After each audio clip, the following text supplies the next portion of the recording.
आप लोग का स्वागत है।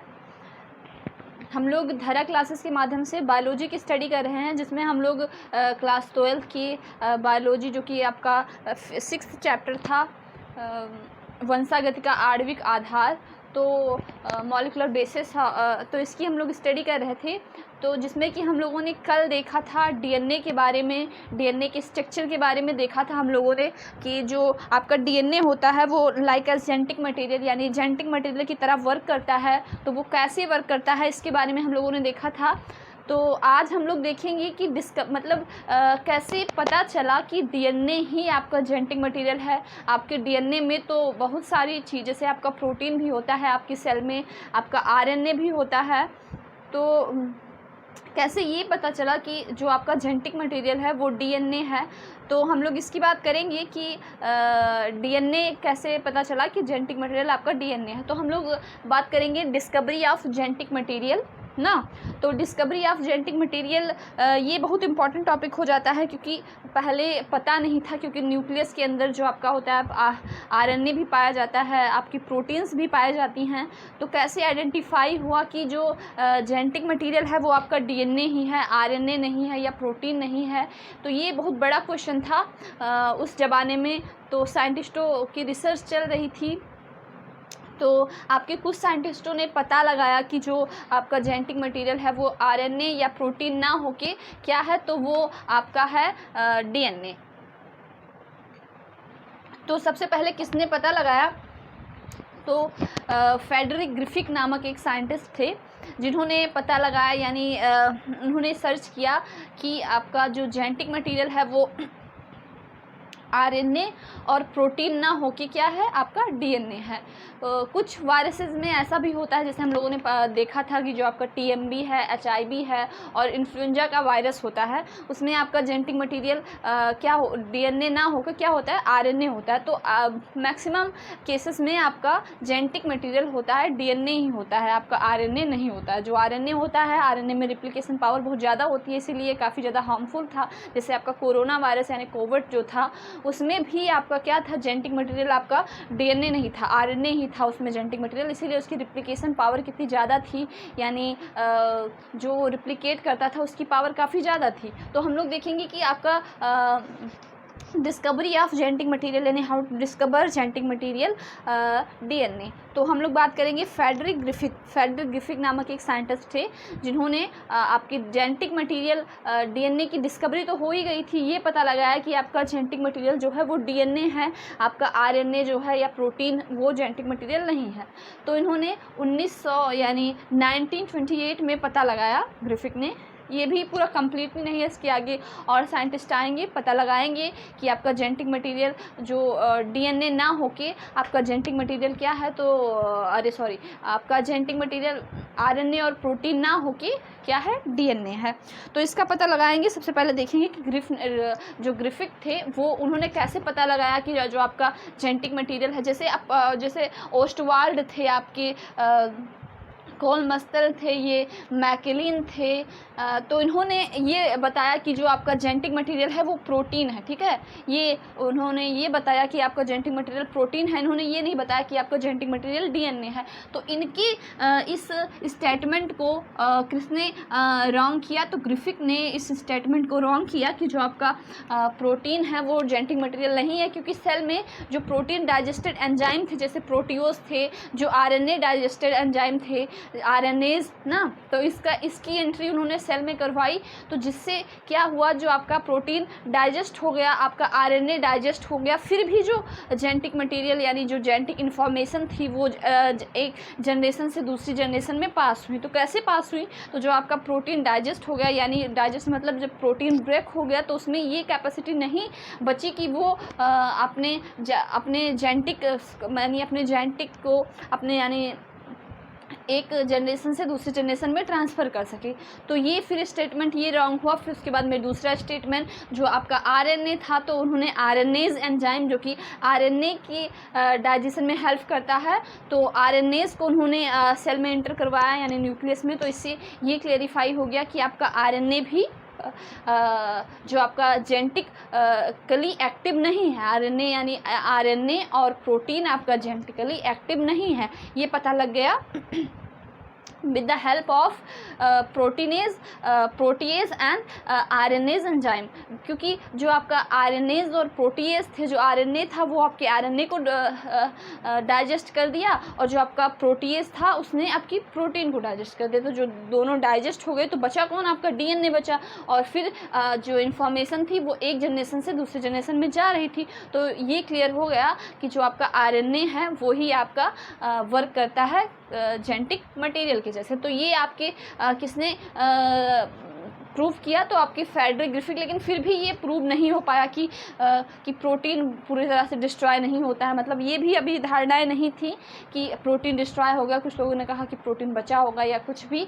तो इन्होंने एक बैक्टीरिया लिया ना, जो आपके ग्रिफिथ थे, उन्होंने एक बैक्टीरिया लिया जिसका नाम है स्ट्रेप्टोकोकस निमोनियाई। यानी जो स्ट्रेप्टोकोकस निमोनियाई जो बैक्टीरिया है वो क्या काज करता है? तो वो निमोनिया काज करता है। जो स्ट्रेप्टोकोकस बैक्टीरियाई जो बैक्टीरिया है वो क्या काज करता है? तो वो निमोनिया काज करता है। और निमोनिया जो है वो एक मतलब वायरल बैक्टीरिया से होने वाली डिजीज़ है। तो इसमें जो आपका स्ट्रेप्टोकोकस निमोनियाई होता है, इसमें क्या होता है? दो स्टेन होती हैं इसकी, यानी दो वायरेंट होते हैं इसके। जैसे आपका कोरोना था तो उसके कितने सारे वायरेंट आते थे ना, कि वो अपने जेनेटिक मटेरियल को चेंज करके नए नए वायरेंट में एंट्री करता था। तो ऐसे ही आपका जो स्ट्रेप्टोकोकस निमोनियाई था ये भी एक बैक्टीरिया था। तो ये भी मतलब इसके भी कई सारे वायरेंट पाए जाते थे। फिर एक जो आपका जैसे आपका वायरेंट स्टेन और नॉन वायरेंट, तो इसमें आपके दो स्टेन्स इन्होंने देखा। एक स्टेन था आपका एस स्टेन और दूसरा था आर स्टेन। जो आपका स्ट्रेप्टोकोकस निमोनियाई था उसकी कितनी स्टेन थी? तो उसकी दो स्टेन इन्होंने देखा, एक आपका एस स्टेन और दूसरा आपका कौन सा? R strain. तो जो आपका पहला था, पहला क्या था आपका? तो पहला इन्होंने बताया एस स्टेन और दूसरा आर स्टेन। तो जो आपका एस स्टेन था वो वायरेंट यानी वो वायरेंट था, और जो आपका आर स्टेन था वो नॉन वायरेंट था। यानी जो आपका एस स्टेन था वो आपकी डिजीज़ यानी जो आपकी निमोनिया है उसे काज कर सकता था, और जो आपका आर स्टेन था वो आपकी जो डिजीज़ यानी निमोनिया है, यानी जो बीमारी निमोनिया है उसे काज नहीं कर सकता था। तो वो जो आपका आर स्टेन था वो जेनेटिकली इनएक्टिव था, जो आपका एस स्टेन था वो क्या था? तो वो जेनेटिकली एक्टिव था। तो उन्होंने देखा कि जो जैसे ये है तो उसमें क्या होता है, कवरिंग होती थी। जो आपका एस स्टेन था वो काफ़ी ज़्यादा साइन होती थी उसमें। जो आपका एस स्टेन था वो साइनफुल कवर होती थी उस पर। एस स्टेन वाली जो एस स्टेन वाला बैक्टीरिया था उसकी कवरिंग, जो आउटर कवरिंग थी वो काफ़ी ज़्यादा चमकीली होती थी। क्योंकि ये ऐसे मान लीजिए ये कोई डिस्क है तो उस पर मान लीजिए ये स्ट्रेप्टोकोकस निमोनियाई रखा है। कोकस यानी कोकस वाले जितने बैक्टीरिया होते हैं, सेल बायोलॉजी में मैंने पढ़ाया कि कोकस यानी गोल। तो इनकी जो कॉलोनी होती है वो माइक्रोस्कोप से देखने पे कैसी दिखाई देती है? तो वो काफ़ी ज़्यादा साइनफुल दिखाई देती है। यानी उस कॉलोनी में इनकी जो यानी जब कई सारे स्ट्रेप्टोकोकस निमोनियाई इकट्ठा होते हैं तो उस वर्ड को हम लोग कॉलोनी बोलते हैं ना। तो उस जो इनकी कॉलोनी होती है वो काफ़ी ज़्यादा साइनफुल दिखाई देती है, उसमें बहुत ज़्यादा साइन होती है, बहुत ज़्यादा चमक होती है। तो और जो आर स्टेन वाले बैक्टीरिया होते हैं उनकी जो कॉलोनी होती है सेम एज ऐसी होती है, बट इनकी कॉलोनी को हम लोग माइक्रोस्कोप से देखेंगे तो उसमें आपका साइन नहीं दिखेगा, यानी वो चमकीला नहीं होगा। और फिर जो आपका एस स्टेन वाली बैक्टीरिया थी, इनकी जो आउटर कवरिंग होती है, इनकी आउटर कवरिंग बनी किससे थी? तो वो पॉलीसैकेराइड से बनी थी। और जो आपका और फिर ये जो इनकी जो आउटर कवरिंग थी वो सॉफ्ट थी, पॉलीसैकेराइड की बनी थी। और जो आर स्टेन थे वो नॉन वायरेंट थे, इनमें साइन नहीं था, याद रखिएगा। जो आर स्टेन था वो नॉन वायरेंट था, इसमें साइन नहीं थी। और इनकी जो आउटर कवरिंग थी वो पॉलीसैकेराइड से नहीं बनी थी। तो ये हो गया कि इनकी आउटर कवरिंग किससे नहीं बनी थी? तो इनकी आउटर कवरिंग पॉलीसैकेराइड से नहीं बनी थी, और ये निमोनिया भी काज नहीं कर पा रहे थे। फिर अब देखेंगे कि जब आपका एस स्टेन माइस इन्होंने फिर लिया किस में ये इंजेक्ट करवाया, यानी किस में इसको इंजेक्ट करवाया? तो जो आपका माइस था, जो आपका माइस था उसमें इन्होंने जो स्टेन था वो इंजेक्ट करवाया। तो माइस जो एस स्टेन वाला आपका बैक्टीरिया था उसको उन्होंने लिया और फिर माइस में इंजेक्ट करवाया। तो माइस आपका क्या हो गया, डेथ हो गया, यानी उसमें स्ट्रेप्टोकोकस यानी उसमें निमोनिया काज हो गया और माइस मर गया ना। एस स्टेन वाले में सिमिलरली इन्होंने आर स्टेन वाले बैक्टीरिया को माइस में एंटर करवाया। माइस मरा नहीं क्योंकि उसमें जो स्ट्रेप्टोकोकस निमोनियाई डिजीज़ है वो काज नहीं हो पाई, इसीलिए वो नहीं मरा।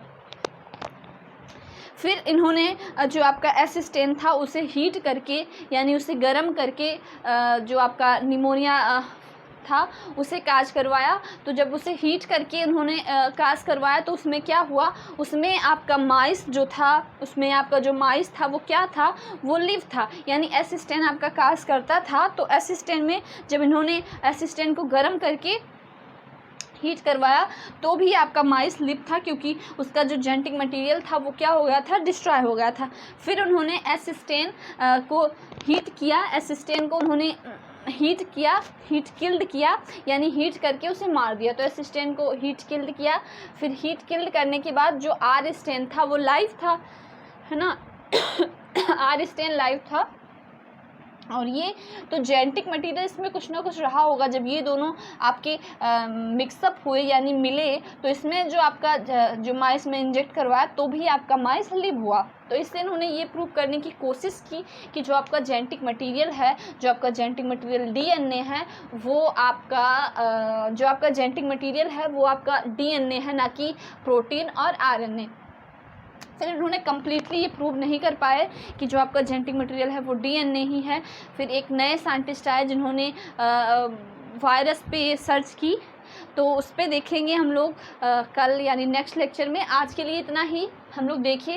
पहले एक बार इसका रिवीजन कर लेते हैं, क्योंकि पिछले लेक्चर में हम लोगों ने डीएनए देखा था तो वो काफ़ी ज़्यादा इंपॉर्टेंट लेक्चर था। ये भी काफ़ी ज़्यादा इंपॉर्टेंट है और जो कल आने वाला लेक्चर होगा वो भी इम्पॉर्टेंट होगा। कि अब इसके बाद हम लोग आरएनए की स्टडी करेंगे। तो इसमें हम लोगों ने देखा कि आपका ये अभी ये प्रूव नहीं हो पाया था कि आपका जो जेनेटिक मटेरियल है वो डीएनए ही है। इसमें कन्फ्यूजन था कि जेनेटिक मटेरियल आपका प्रोटीन भी हो सकता है और आरएनए भी हो सकता है। फिर ग्रिफिथ ने प्रयोग किया कि ओस्टवाल्ड जी बोल रहे थे, आपका कॉलर मिस्टर बोल रहे थे कि आपका जो जेनेटिक मटेरियल है वो डीएनए ना होके क्या है, प्रोटीन है। तो इन्होंने जो आपके क्या थे, फ्रेडरिक मियर थे, उन्होंने प्रूव किया कि जो आपका जेनेटिक मटेरियल है वो क्या है, तो आपका जेनेटिक मटेरियल है वो आपका डीएनए है।